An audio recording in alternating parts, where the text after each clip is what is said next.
Esta es la segunda presentación de la serie Andar en el Espíritu es un proceso.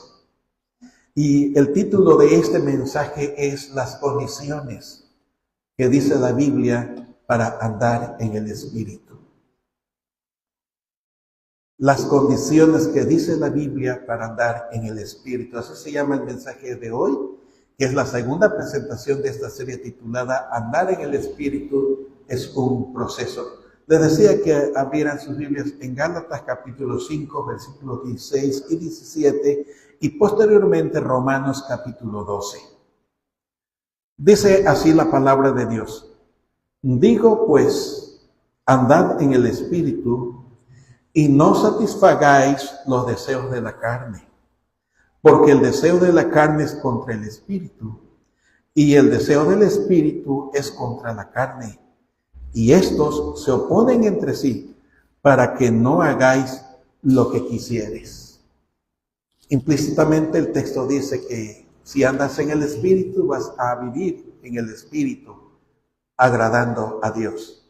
Y si andas en la carne, entonces vas a satisfacer los deseos de la carne y por lo consiguiente va a haber una lucha interna en el corazón. Romanos capítulo 12. Romanos capítulo 12. Dice así la Biblia, todo el capítulo.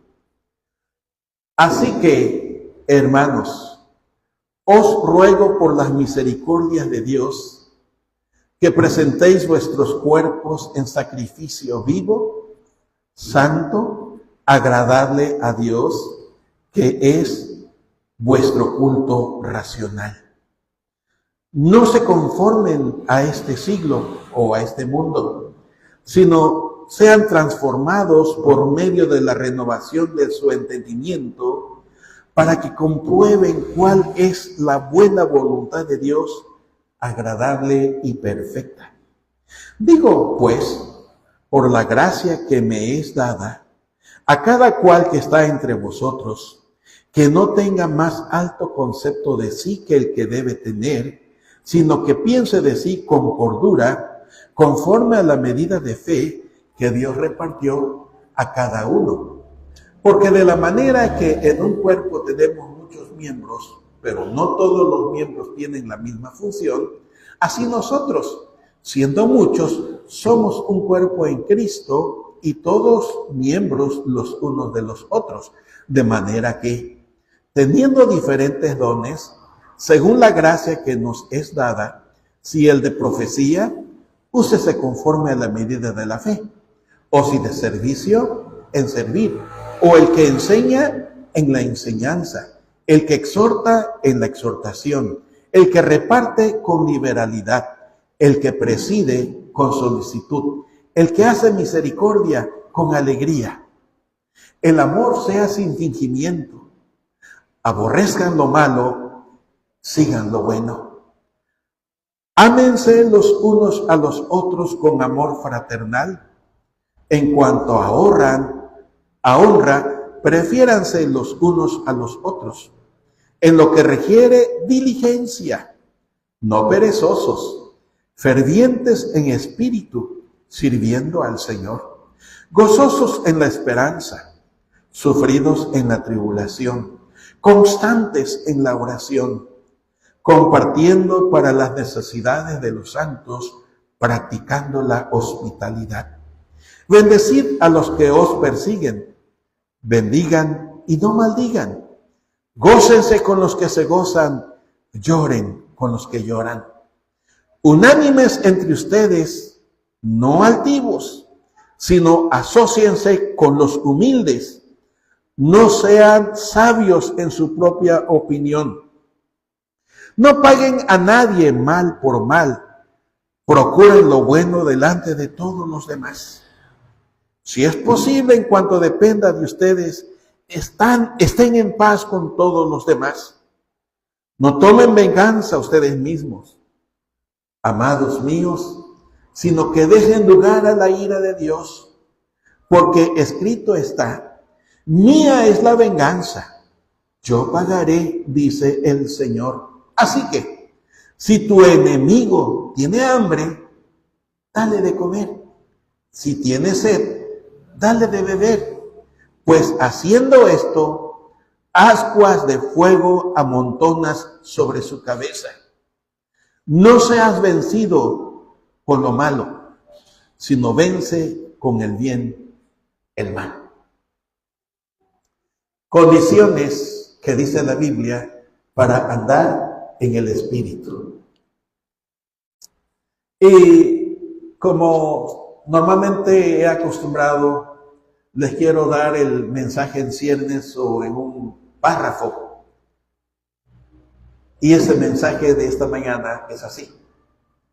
Andar en el Espíritu no es una doctrina nada más. Es un estilo de vida que implica vivir en constante comunión con Dios, buscando su voluntad y permitiendo que el Espíritu Santo controle cada aspecto de nuestra vida. Ese es el sermón. Tiene 3 puntos, ¿lo notaron? Y solamente voy a presentarles el primer punto que conforma ese sermón que ocupará 3 domingos. Así que la segunda presentación necesita 3 domingos más. Lo repito, andar en el Espíritu Santo no es solo una doctrina. Es un estilo de vida que implica vivir en constante comunión con Dios. Ese es el primer punto, es del que voy a hablar hoy. Buscando su voluntad es el segundo punto que lo veremos el próximo domingo. Permitiendo que el Espíritu Santo controle todos los aspectos o ámbitos de nuestra vida, que ese es el tercer punto.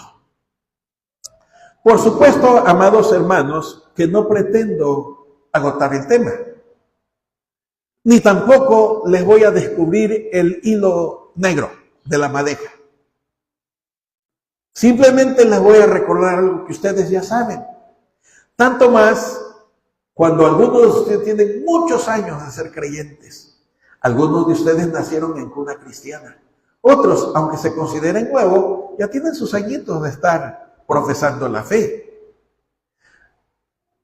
¿Cómo espera o qué espera Dios de usted y de mí una vez que hemos nacido de nuevo? Una vez que ya le hemos creído a Jesús como nuestro Señor y Salvador personal. Lo conocemos como Salvador, todavía no estamos tan dispuestos a rendirle nuestra vida para que sea nuestro Señor. Así que solo voy a repetir detalles que muchos de ustedes saben y que voy a invitarlos para que lo apliquemos, ese conocimiento que está aquí en el cerebro, como dije al principio del culto, porque muchos de ustedes saben Biblia, muchos de ustedes oran mucho, muchos de ustedes memorizan Biblia. ¿Cuánto ha pasado del conocimiento intelectual al conocimiento espiritual?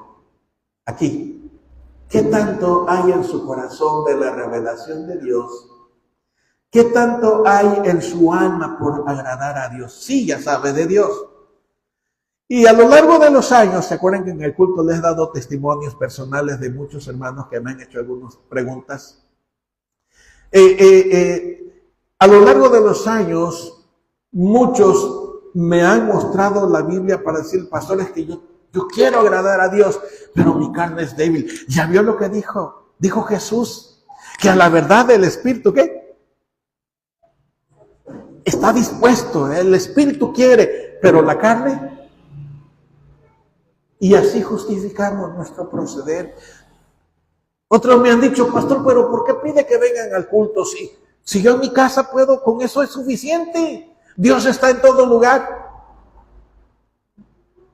Pero olvidan estos que me justifican así su proceder, que también la Biblia dice que no satisfagamos los deseos de la carne. Aunque esté cansada, aunque el cuerpo esté cansado, ¿qué dijo Jesús? Velen. ¿O no lo dijo así? ¿Y qué quiere decir velen? Pablo lo dijo con otras palabras, ocúpense de su salvación. ¿Cómo? Eso es velar, ocupándose de su salvación. ¿Cómo? Con temor. ¿Y qué más? ¿Qué significará temblor? Ocúpense de su salvación con temor. ¿Y qué? ¿Y qué significará temblor? Con ese temor reverente de que estamos con el Creador, que en su gracia nos ha tomado como sus hijos. Le dice el pastor Santiago hablando a los judíos, tú crees en Dios, bien haces, pero también los demonios, ¿qué? Creen. Y a veces esos hacen más que nosotros, porque ellos también, ¿qué? No solamente creen, ¿qué hacen? Tiemblan. Y es inconcebible que nosotros que decimos que somos creyentes no mostremos ese respeto y ese temor a Dios. Por eso en medio culto están contestando llamadas de teléfono. No es una pedrada. Esos son evidencias. Son evidencias de nuestro corazón. En medio culto corremos a atender si alguien nos llama. En medio culto estamos signando un contrato de trabajo. ¿Qué no dice la palabra que todo tiene? ¿Qué dice? ¿Qué dice, hermanos? ¿Por qué me enojo si me lo dicen? Porque mi carne, ¿qué?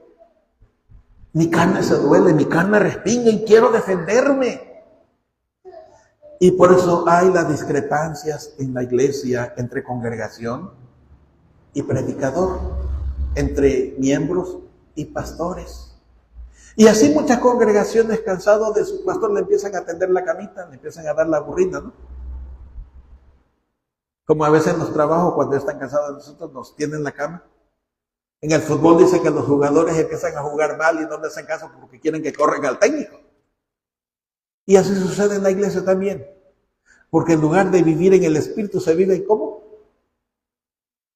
Se vive en la carne. Y empezamos a justificar esto si es de la Biblia, esto no. ¿Y quién le autoriza a usted a decir que lo que está leyendo en su Biblia, eso ya no tiene validez? Sí, me estoy explicando, solo su carne, solo lo que oyó en redes sociales. Y está negando los principios de la palabra de Dios para que nos vaya bien. Y pudiera pasarme hablando mucho. Pero quiero hablar en esta mañana de que andar en el Espíritu implica vivir en constante comunión con Dios. Ahora, yo quiero que definamos la palabra constante. ¿A qué se refiere?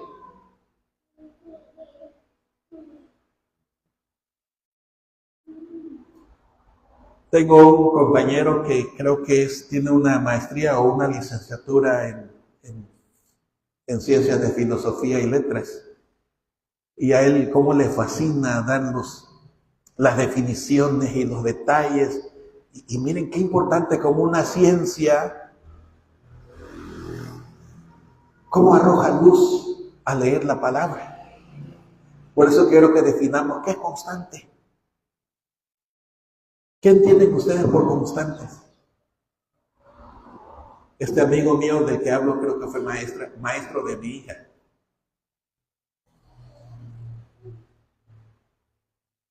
Un saludo, Abigail, que se bendiga, así se llama mi amigo.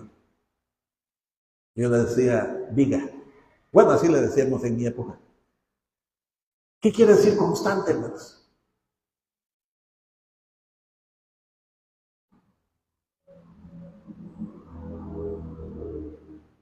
O estoy hablando en chino o de plano no quieren oír. ¿Qué es constante?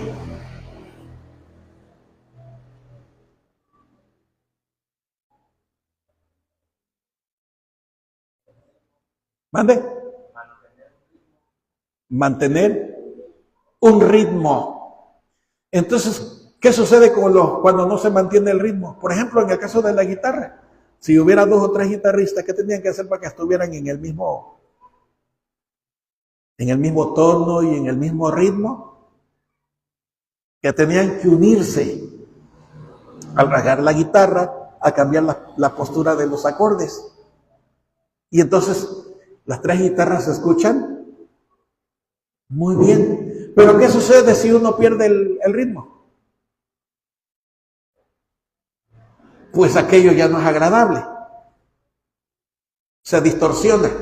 Eso es justamente lo que sucede cuando no somos constantes. Perdemos el ritmo.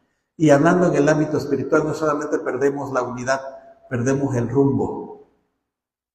Y entonces queremos andar como Dios nos da a entender, se dice popularmente, porque si quisiéramos andar como Dios nos da a entender, estuviéramos todos en el mismo ritmo. Aquel que justifica su inasistencia al culto diciendo que no necesita venir al culto porque Dios está en todo lugar, olvida que Dios dice en la palabra que no dejemos, ¿de qué? ¿Cómo dice? No dejemos de congregarnos como algunos tienen por costumbre. ¿Y cómo les va a ir a eso a algunos? Ahí se los dejo. ¿Qué implicaciones tiene vivir constantemente en comunión o compañerismo con Dios, hermanos? Por eso dije de condiciones. Necesitamos por lo menos las siguientes condiciones. En primer lugar, reconocer nuestra incapacidad para vivir plenamente. Repito, para vivir constantemente en comunión o compañerismo con Dios necesitamos reconocer que no somos, ¿qué, hermanos? Que no somos capaces por nosotros mismos. Ya Dios lo dijo en su palabra, que nuestros mejores esfuerzos de justicia, ¿cómo los considera Dios?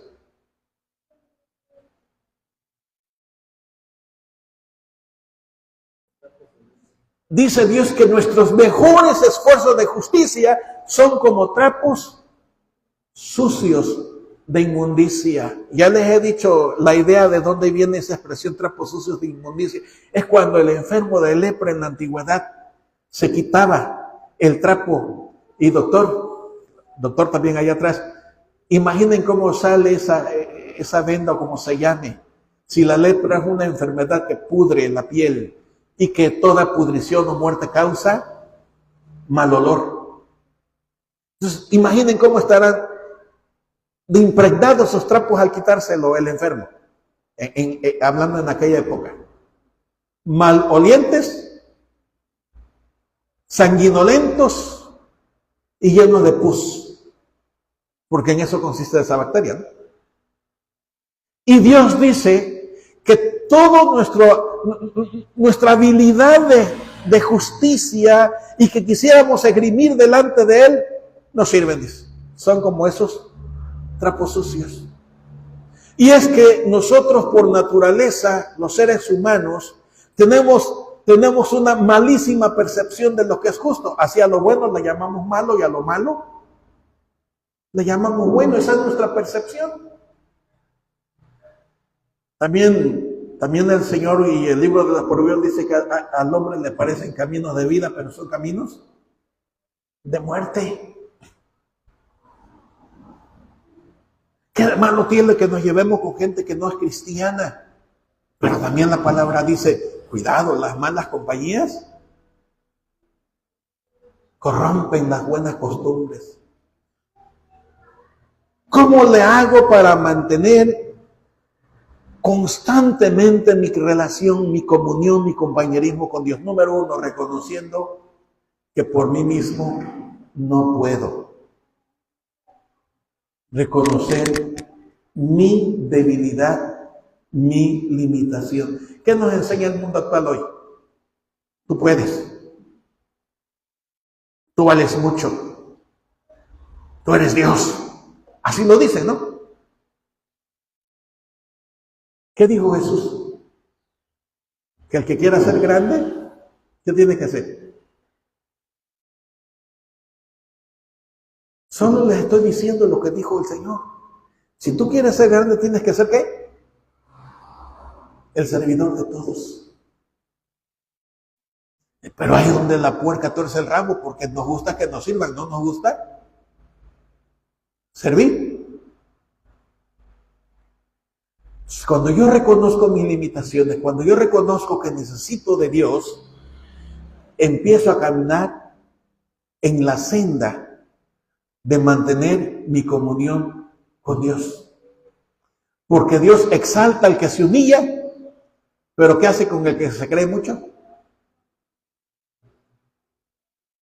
¿Sí están conmigo en la idea? Yo no puedo mantener mi comunión constante con Dios si considero que soy bueno. Y lo ilustró el Señor Jesús. ¿Se acuerdan cuando habló de aquel fariseo y de aquel publicano? ¿Se acuerdan? ¿Cómo decía el fariseo? Soy tan bueno que diezmo, que ofrendo, que hago esto y hago el otro. Y se acuerdan que les encantaba llegar a los primeros lugares y orar delante de todos para que todo el mundo se diera cuenta que era persona de oración. Y llegó a decir en su soberbia, en su vanidad, mira, ni siquiera soy como este publicano que está aquí a mi lado. ¿Se acuerdan que así dijo el Señor Jesús al contar? Y dijo el Señor Jesús que aquel publicano fue justificado por la sencilla razón que él confesaba que era nada delante de Dios. Él confesaba que era un inmundo pecador. Él confesaba que necesitaba de Dios. ¿Se acuerdan qué dijo el Señor Jesús en Juan 15? Separados de mí, nada puedes hacer. Así que mi hermano, mientras usted le ponga justificante a sus inasistencias al culto, mientras usted justifique que no necesita venir al culto, no va a poder andar en el Espíritu. No va a poder vivir en el agrado de Dios, porque no está rompiendo con su carne que justifica que faltar delante del culto o faltar en el culto no pasa nada. Todo está bien si yo creo en Dios, yo lo sirvo, yo lo adoro. Mientras usted no rompa eso, hermanos, usted no puede agradar a Dios aunque venga aquí cada semana. La segunda cosa de la que quiero compartirles es que para vivir constantemente en compañerismo con Dios, no solamente necesito reconocer mis limitaciones y que necesito de Dios, necesito disponer mi corazón. ¿Qué significa la palabra disponer? ¿Y por qué uso la palabra disponer? El salmista decía mi corazón está dispuesto, oh Dios, para inquirir. Él decía, una sola cosa quiero. Estoy citando el Salmo 27. Una cosa he pedido, una cosa anhelo, una cosa deseo. ¿Cuál era lo que deseaba? ¿Que estoy en la casa de Jehová? Para inquirir. Hay otra palabra que debemos definir. ¿Qué es inquirir? Para buscar. ¿Qué cosa? Dice la hermosura de Dios. ¿Sí? Estoy citando el Salmo 27.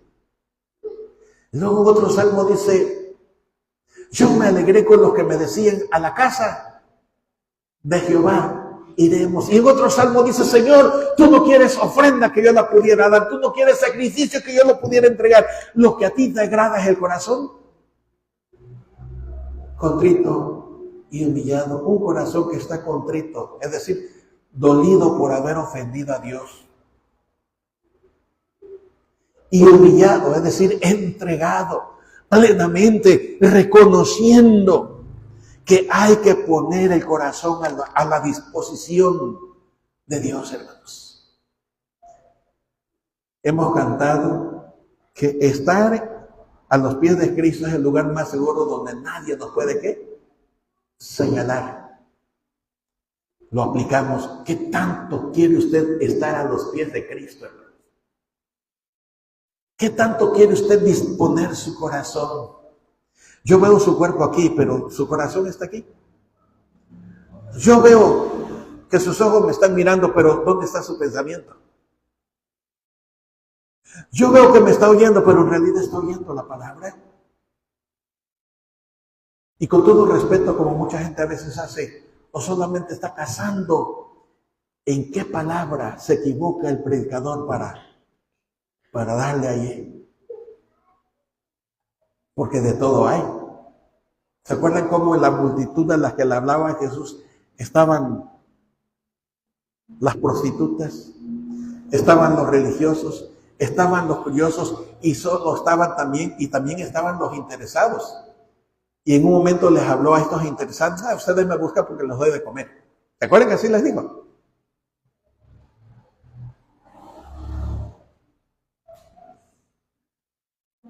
¿Dónde está su corazón?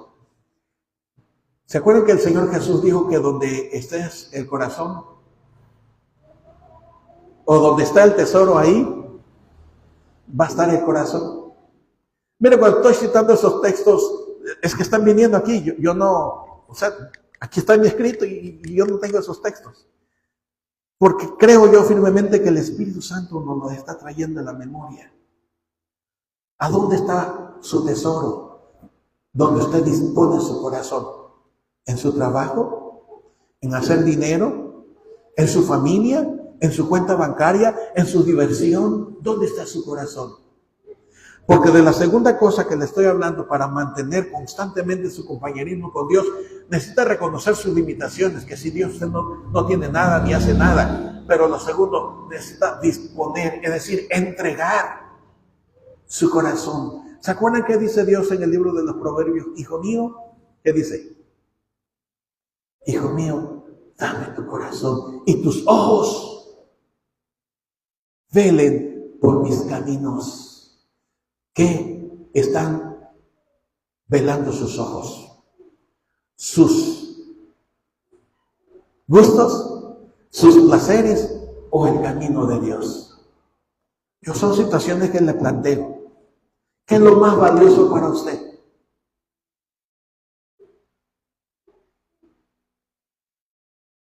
¿Qué es lo más valioso? A la luz de la Biblia encontramos que lo más valioso es estar ¿en dónde? Lo más valioso es estar ¿en dónde? A los pies de Jesús. Y no lo estoy diciendo yo. ¿Quién lo dijo? El mismo Señor Jesús. Le traigo a su mente la historia aquella en que Jesús llegó a la casa, a la aldea de Betania. Le pusimos Betania a nuestra congregación. ¿Por qué razón, hermanos? Porque era el lugar donde Jesús iba a reposar, a donde Jesús convivía. Fue el único hogar donde Jesús podía llegar como si fuera su propio hogar. Y esa casa la componían 2 hermanas y un hermano. María, Marta, ¿y quién era el hermano? Lázaro. Y un día llegó y Marta corrió a la cocina a preparar. Bueno, no voy a usar los frijoles porque no fue a preparar frijoles. Yo no sé si fue a preparar el cabrito, si fue a preparar las tortillas de harina, que ahí la llaman el pan de harina, las tortillas de harina. Yo no sé si fue a hacer el gravy, este líquido que le echan a los guisados, al pollo, al guajolote y a otras carnes, lo bañan de esa salsa, ¿no? Que no sé qué contiene, sé que le llaman gravy nada más. Imagino que, no sé, la Biblia no dice nada. Yo les he dicho que a mí me gusta mucho imaginarme cuando leo la Biblia. Yo me imagino que Marta se molestó un tanto. La Biblia no dice nada de eso. Yo me lo estoy imaginando. Oiga, ¿cómo se siente usted, hermana, cuando está apurada en la cocina y su hija ya de 15, de 18, de 20 o de 30 años, vaya usted a saber? O si vive su nuera con usted. O las nueras, porque a veces viven todas las nueras ahí, ¿no? Y usted está apurada cocinando y ninguna de ellas se para echarle una mano. ¿Cómo se siente? Yo no me se lo traigo, no. Ahí se lo dejo. Porque estoy llevándoles a pensar cómo se sentía Marta, la que estaba trabajando, haciendo la comida. ¿Y qué le dijo? Señor, mira, mi hermana, dile que me venga a echar la mano. Eso no dice la Biblia, pero le llamó la atención para que le ayudara. ¿Y qué le dijo el Señor Jesús? ¿Qué le dijo? Los que han leído esa porción, obviamente, ¿no? Los que conocen. ¿Qué le dijo? Marta, Marta, afanada. ¿Y no sabes que tu hermana ha escogido, como dijo el Señor Jesús, la mejor parte? ¿Y cuál fue la mejor parte a los ojos de Jesús que había elegido hacer María? Estar con Él. ¡Ey! ¿Sí me escuchan? Estar con el Señor es lo mejor, hermano. Ya ve que cuando usted defiende su trabajo, pasa que usted no entiende, solamente está justificando su carnita para justificar su inasistencia al culto. Por favor, entiéndame, yo no le quiero insultar ni exhibir, ese no es mi propósito. Mi propósito es que usted como creyente crezca, vaya creciendo, porque Dios espera que usted y yo crezcamos en la gracia y en el conocimiento de nuestro Señor Jesucristo. No es suficiente meternos aquí la Biblia de memoria si no hay nada acá, hermanos. Si justificamos nuestro proceder usando trozos de la Biblia. Y ya les compartí algunas ideas, experiencias que he vivido a lo largo de la vida, hermanos. Cómo los hermanos quieren justificar su pecado y sus gustos usando Biblia. Cuando nuestro corazón no se dispone para honrar a Dios, cuando nuestro corazón no se dispone a adorarlo, cuando nuestro corazón no quiere reconocerlo, hermano, va a ser muy complejo que reconozcamos que lo necesitamos a Él. Va a ser muy complicado que podamos vivir una vida que agrade a Dios. Va a ser muy complicado que podamos andar en el Espíritu porque estamos satisfaciendo nuestros gustos, nuestros deseos. Yo no estoy diciendo que no tome vacaciones. Yo no estoy diciendo que no vaya aquí o vaya allá. Yo estoy diciendo, miren lo que dice la Biblia. Usted sabe lo que va a decidir porque es usted el responsable de sus decisiones, por lo consiguiente de sus actos. Como estoy consciente que soy responsable de mis decisiones también. Me acuerdo que mucho me animaba mi suegro. No te preocupes, dice, cada uno va a dar cuenta de sí mismo. ¿Se acuerda, hermana Toñita, que decía mi suegro? Cada uno va a dar cuenta de sus propios. Y es verdad. Así es, hermanos. Una tercera condición para mantener activa nuestro compañerismo con Dios es, amados hermanos, escudriñar las Escrituras y aplicar, en otras palabras, hacer lo que dice la palabra de Dios. Porque si no hacemos lo que dice la palabra de Dios, nos volvemos solamente, ¿qué dice el pastor Santiago? Oidores y no hacedores. ¿Y en qué nos beneficia ser solamente oidores de la palabra? Oyentes. ¿En qué nos va a beneficiar ser oyente? Hermano doctor, ¿cuál es el beneficio que va a tener su paciente si usted le da la receta, pero dice el paciente, está loco el pastor, el doctor, y también el pastor, está loco el doctor, ¿qué va a hacer lo que tengo que hacer si mi amiga dijo que tal pastilla es mejor? No sé si explico con esto lo que quiero decir. Porque Dios nos da la receta, lo que tenemos que hacer, pero nosotros preferimos lo que nos dice el amigo, lo que nos dice el compadre, lo que nos dice el compañero de trabajo, y el compañero de trabajo nos dice, échate una, total, una no es ninguna. Y usted dice, bueno, sí es cierto. Si la Biblia dice que Pablo le dijo a Timoteo, tómate tu copita de vino. Si es cierto, si Jesús dijo que la Biblia dice que Jesús hizo vino. Y así empezamos a buscar razones y justificantes de nuestro pecado, de nuestro deleite, de nuestro gusto.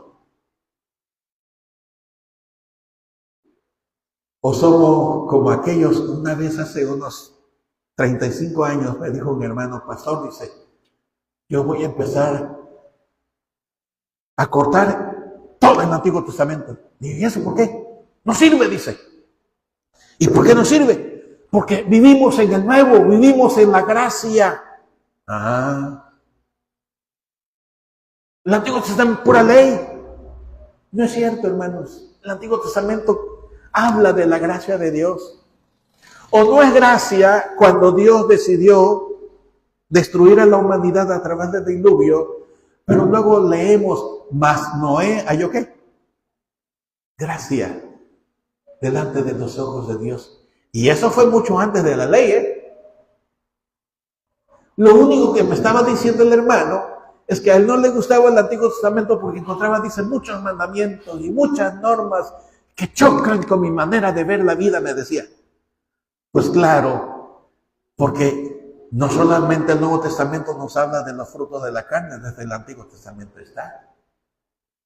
Y entonces muchos creyentes vamos diciendo, no, esto no me gusta, a mí nomás, alguien me dijo, a mí nomás el Salmo 23, pastor, a mí nomás hábleme del Salmo 23, qué bonito, ¿verdad? Jehová mi pastor, nada me va a faltar. Chulo el Salmo. Y millones lo han aprendido de memoria. Pero saben, mis amados hermanos, que la Biblia no solamente tiene el Salmo 23. Jesús dijo, escudriñad las Escrituras porque ellas dan testimonio de mí. Y ahí está la vida eterna. Así dijo Jesús, ¿o no?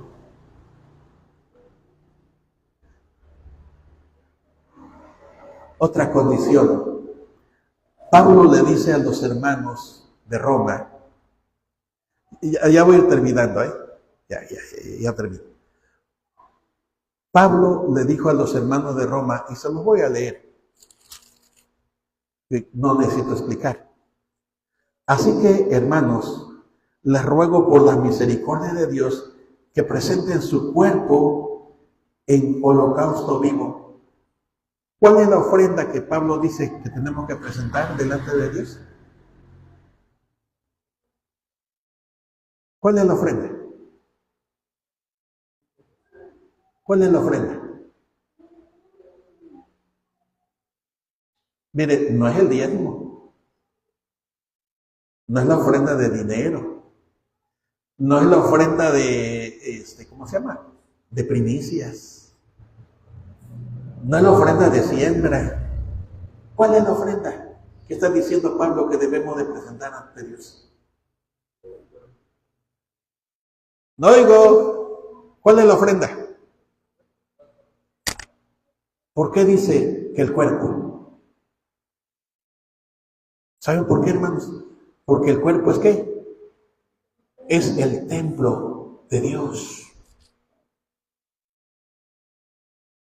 Mire, la Biblia no habla nada de fumar, pero bien sabemos que el tabaco es ¿qué? Es dañino. Y entonces vamos a fumar porque la Biblia no dice que fumar es pecado. ¿Verdad que no?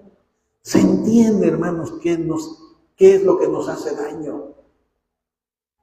Y Pablo dice que la ofrenda que a Dios le agrada no solamente es mi corazón, no solamente es mi espíritu, que es todo mi cuerpo. Con mi cuerpo hago mis gustos, mis deleites, lo que me trae satisfacción.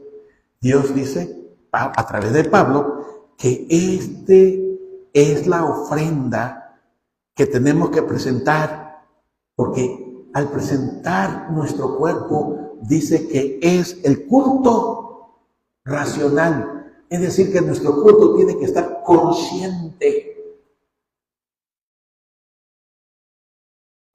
Y si entregamos el corazón, y si entregamos el cuerpo, y si entregamos nuestra conciencia, yo no necesito decirle haga esto o no haga esto. Usted tiene un juez dentro de sí que se llama conciencia. ¿Qué dice su conciencia en aquello que está usted haciendo? Deje que termino, solamente déjame ir al versículo 2. No se conformen a este mundo, sino transfórmense. ¿Qué es la palabra transformar? Cambiar. Antes vivíamos así porque no éramos creyentes. ¿Ahora qué?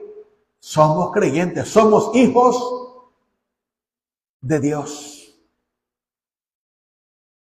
Dije que termino y termino. Yo no puedo, mis amados hermanos, mantener mi comunión con Dios si no muero a los deseos de la carne, si no muero a mis deseos, si no muero a mis gustos? ¿Se acuerdan que dijo el apóstol Pablo en Gálatas 2:20, que es un texto muy conocido? ¿Cómo dijo? Con Cristo. No dijo estuve. No dijo estaré. ¿Cómo dijo? A ver lo que saben el texto de memoria. Con Cristo estoy juntamente crucificado. Y dijo, ya no vivo yo. Porque lo que ahora vivo en la carne, ¿a qué se refirió con carne? ¿Entienden? Ahora mi vida, al estar crucificada juntamente con Cristo, ya no vivo para mí. ¿Para quién vivo? Y lo que ahora vivo en la carne, lo vivo en la fe. Estoy parafraseando Gálatas 2:20, lo puede leer usted con calma. No podemos mantener nuestra comunión con Dios andando en la carne. La iglesia no puede crecer si usted y yo no vivimos vidas transformadas para la gloria de Dios. No estén esperando que el pastor que vaya a venir traiga una varita mágica para llenar el templo. Usted y yo somos la luz. Usted y yo somos los testigos de Cristo. Usted y yo somos los que debemos de anunciar la palabra. Hermano Raúl me dijo esta mañana que bajando del taxi le dijo al taxista, ¿y esta iglesia qué es? Iglesia Betania, iglesia de Cristo. Cuando usted lleve gusto, está invitado. A lo mejor el hermano no sabe Romanos 3:23, Romanos 6:23, Juan 1:12, no lo sabe de memoria, pero con esas simples palabras, él ya dio evidencia de evangelizar a alguien. Mientras usted y yo no damos evidencia de nuestra fe, hermanos, la iglesia no va a crecer. Porque no es cuestión del pastor o los pastores, es cuestión de cada creyente en Cristo Jesús para mantener su relación, su comunión con Dios. Amén.